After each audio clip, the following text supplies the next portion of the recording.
First off, to the haters, I'm sorry to tell you, but the Eagles are not about to be gutted during free agency, okay? The roster is built to run it back.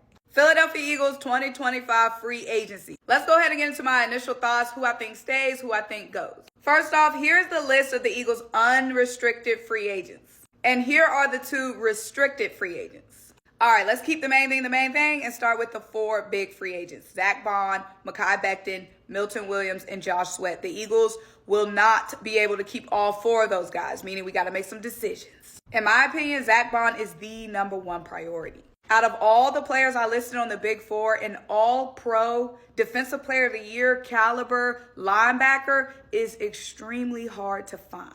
Also, Zack Baun and Vic Fangio, they go together. Like, Vic Fangio saw Zack Baun wasting away at special teams with the Saints, and he saw something in Zack Baun and said, nah, bring him here to Philly. That's the inside linebacker.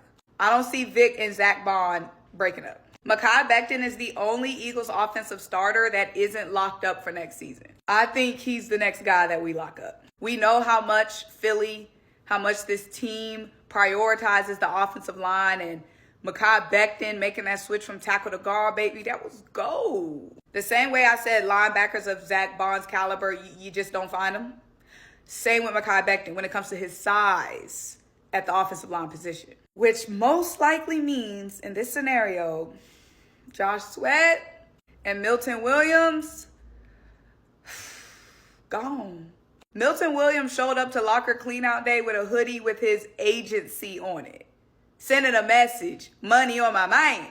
Milton Williams is about to get bread, and so is Josh Sweat. But the thing is, while we will greatly miss Milton and Josh Sweat, like, this is a hard decision. Like, picking between these 4, this is so hard. You know what I mean?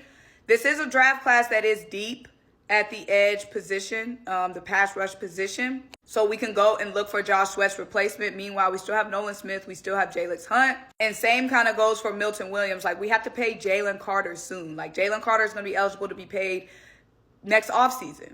And it's easier to find. I'm saying easier in quotes because these are big bosses still. It's easier to find defensive tackles like in the draft and free agency. You know what I mean? Especially when you have an anchor like Jalen Carter. You're just trying to build around them.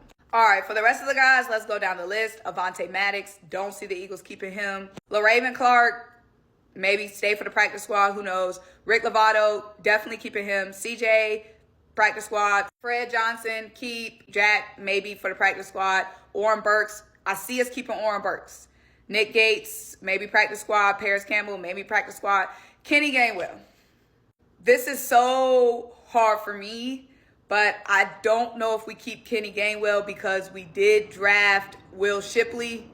There is a lot of running backs in this draft, and Kenny Gainwell's price went up because he balled out this season. Like, free agency is so hard for me, y'all. Like, I want to keep Kenny Gainwell, but I don't know if I see it. Isaiah Rodgers, would love to keep him. I feel like that's kind of dependent on what Big Play Slay does. If Big Play Slay stays, then Isaiah Rodgers might want to go somewhere where he's going to be the bona fide starter. If Darius Slay dips or retires, then I can see Isaiah Rodgers coming back, staying here, being that future with Coop and Quinion. Britton Covey, would love to keep Britton Covey. Just not sure. Because, you know, he did show a lot at punt and kick returning, and he showed more at wide receiver. So Britton Covey, his price might have went up a little bit.